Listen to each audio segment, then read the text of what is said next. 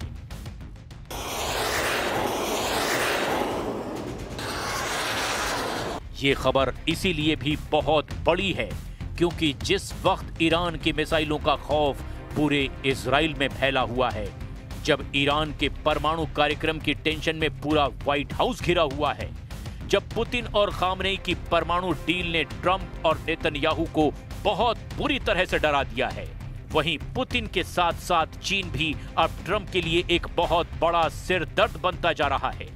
वो इसीलिए क्योंकि अमेरिका और सऊदी अरब के बीच अगर F-35 को लेकर डील होती है तो डोनाल्ड ट्रंप का कदम अमेरिका के लिए मुसीबत पैदा कर सकता है। इससे पेंटागन का यह डर बढ़ जाएगा कि कहीं चीन इस विमान की सीक्रेट टेक्नोलॉजी ना हासिल कर ले। ये डर अमेरिकी अधिकारियों को साफ साफ नजर आ रहा है। चीन और सऊदी अरब के बीच रक्षा संबंध इसकी एक बड़ी वजह बताए जा रहे हैं।